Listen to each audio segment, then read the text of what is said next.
For 400 centuries, the banners of the Imperium have snapped in the void, and every citizen, from Hiveworld slums to the High Lords of Terra, believes they know what those symbols mean.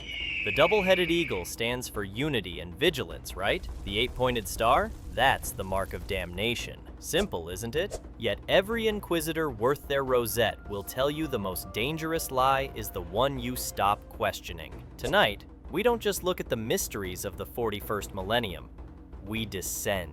We will dive past the Inquisition's black bars and into the warp's whispers, past the redacted files and into the silent screams, revealing a truth far darker than the endless war it portrays. Expect heresy, expect revelation, and expect a few reasons to distrust everything you thought you knew. By the time we scrape the bottom, you'll question everything you thought you knew about the Imperium, and you'll understand that in the grim darkness of the far future, the greatest threat isn't the enemy at the gates, it's the truth hidden under your feet. 92% of sanctioned Imperial citizens cannot name both heads of the Aquila.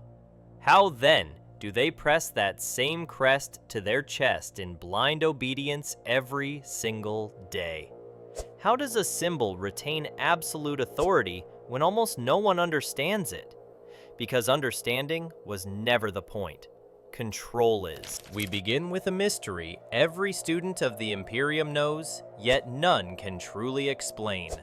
The Imperial Aquila, it did not begin with the Emperor. This wasn't a simple clerical error or the fog of war. It predates Old Night, a symbol stolen from the banners of Terra's techno-barbarian kings who worshipped the sky as a split-faced god of war and prophecy. And when the Emperor unified Terra, he kept the eagle precisely because its twin heads already carried an immense occult weight, echoing ancient Roman and Byzantine empires, even whispers of Masonic lore. One head looks forward to conquest, relentless and unforgiving. The other looks backward to remembrance, to a past that must never be forgotten. In the fledgling Imperium, that duality morphed into an administrative sleight of hand.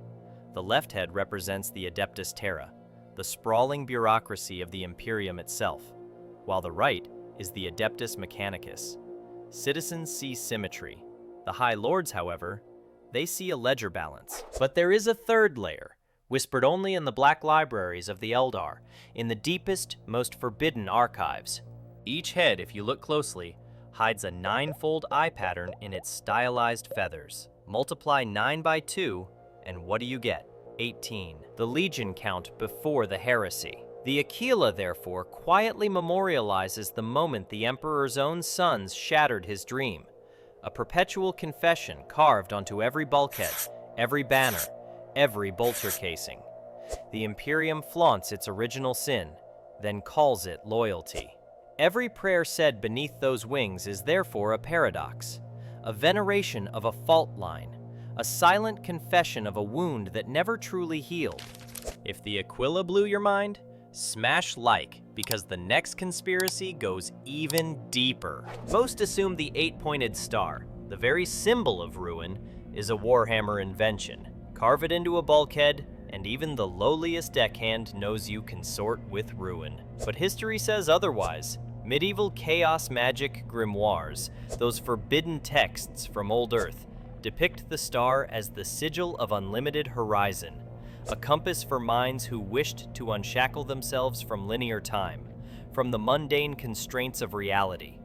And then, Michael Moorcock borrowed it for his Elric saga, a potent icon of cosmic anarchy. 40K simply imported the icon with the same file name, Chaos. Inside the lore, the star's radial arms do not point outward, spreading influence. Oh no, they drag reality inward, collapsing it into the maw of the warp. Each arrow you see is a god-specific resonance. 2 arms for Khorne, the blood god. 2 for Tzeentch, the changer of ways. 2 for Nurgle, the lord of decay. And 2 for Slaanesh, the dark prince. Yet the gaps between those arms total 8 as well, creating a second negative star, a shadow twin. Because the whole sigil is a trick of perspective, a grand illusion. Viewed from the warp, those arms become corridors, pathways to damnation. Mortals merely see the exit signs.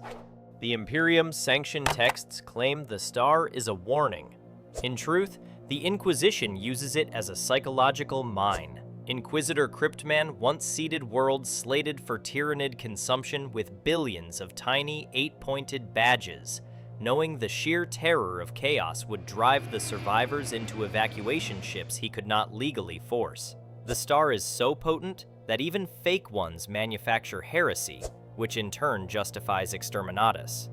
The symbol, therefore, does not mark the heretic, it manufactures him. It creates the very enemy it claims to warn against.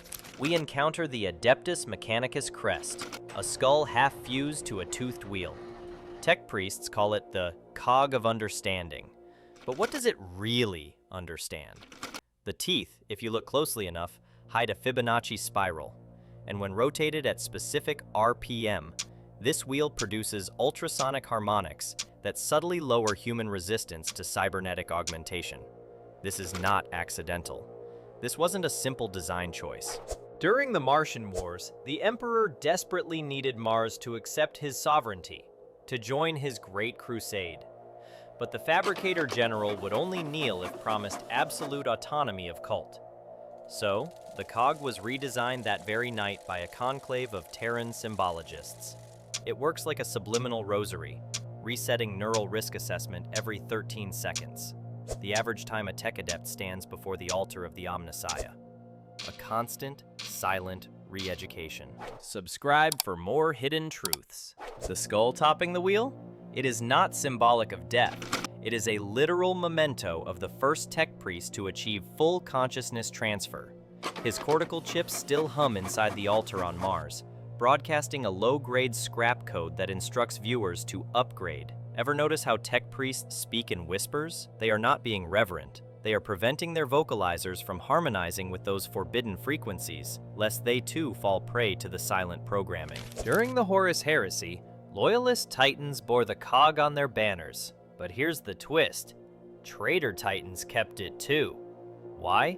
Because removal would stall every reactor core on their ships, crippling their war efforts. The symbol is therefore a parasite, pretending to be a badge, binding the Mechanicus to Mars regardless of ideology. The cog does not represent the machine god, it is the leash, a silent, unknowable madness reinforcing the very fleets that pretend to bring order to the galaxy. The Sons of Horus sported the eye long before the heresy, a symbol taken from ancient Terran myth, where the Eye of Horus signified protection, royal power, and good health. Lupercal, the War Master, wore it as irony. He already foresaw the treason that would bear his name, a dark twist on an ancient Egyptian symbol of watchfulness and insight. After Horus died, Abaddon rebranded the Legion the Black Legion, yet kept the eye. Why? Because erasing it would mean admitting Horus fell, admitting the failure of the Grand Rebellion. The eye persists as a memento of failure, not triumph. Whenever a Black Crusade falters, Abaddon stares at the eye painted on the vengeful spirit's bulkhead and remembers the truth. Symbols outlive the dreamers, and sometimes the dreamers cannot bear to wake. The dreams shatter, but the icons remain, haunting reminders. Skulls adorn bolters, pauldrons, throne rooms, and commissar caps. Imperial rhetoric claims the skull symbolizes sacrifice and remembrance, a stoic acceptance of mortality. In reality, the Imperium adopted the skull because it is the one symbol even the illiterate cannot misinterpret. When compliance officers first brought the Imperial truth to feral worlds, they needed an icon that terrified tribes into compliance without written language. A skull is universal, a memento mori that says, "You will die, we will watch." It's not a suggestion, it's a threat, stark and undeniable. The irony? The Imperium has no official skull crest. Every depiction is a local variant, meaning nobody controls it. The skull is, therefore, the most democratic icon in a totalitarian state. Anyone can stamp it on a bulkhead and claim authority, which is precisely why every commissar carries a bolt pistol, to remind the bearer that symbols are only as good as the firepower backing them. Yet the skull hides a warp resonance, a truth far more unsettling. Khorne's followers claim every skull displayed in the material realm is a prayer in waiting, a future offering for the Skull Throne. Statistically, worlds that overuse skull iconography suffer 30% higher rates of blood cult uprisings within a century. The Imperium thinks it mocks death. Death is counting the receipts, tallying the offerings. At first glance, the crest shows a robed woman in prayer, flanked by twin flamers. Look closer, and the silhouette matches the winged figure of the ancient Terran goddess Nike, a bringer of victory.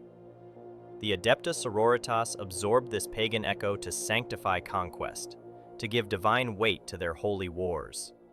The fleur-de-lis at the base is not mere ornament. Alchemically, it denotes the union of heaven and earth, a coded promise that the sisters' flames will purify both soul and soil. Inside many orders, the crest's outline is used as a silent catechism. Each curve corresponds to a beat of the heart, while reciting the Pronatus of St. Catherine. Recite it perfectly, and your pulse syncs with the squad. A biofeedback drill that steadies bolter aim, that focuses the mind for the kill. The crest is therefore not inspirational art. It is a metronome for martyrdom, a rhythm for righteous slaughter. From the Aquila's silent confession to the Rosette's calibrated terror, the icons of Warhammer 40,000 are not decorations. They are software, running on the wetware of trillions. They command, they corrupt, they console, and they conceal. The Imperium survives because it weaponized symbolism itself, turning every citizen into both hostage and unwitting evangelist of the lie. Chaos spreads by the same mechanism, flipping sacred shapes into invitations for ruin, for a deeper, darker truth. Next time you paint a crest on a miniature, remember you are not just adding color. You are coding belief into plastic, sending a prayer across 400 centuries of fictional horror that somehow feels like home. Which symbol's secret unsettles you the most? Tell me below, and if you spot a hidden 8-pointed star in your neighbor's comment, maybe keep your bolter handy. If this video carved open new doubts behind your eyes, feed the algorithm a skull-sized like and subscribe for more heretical deep dives. Hit the bell or the Emperor won't protect you. My stats say notification squads survive 30% longer in the comment jungle. Until next time, trust no banner, question every crest, and remember, in the grim darkness of the far future, symbols are the sharpest blades. The Council approves this video. Subscribe now!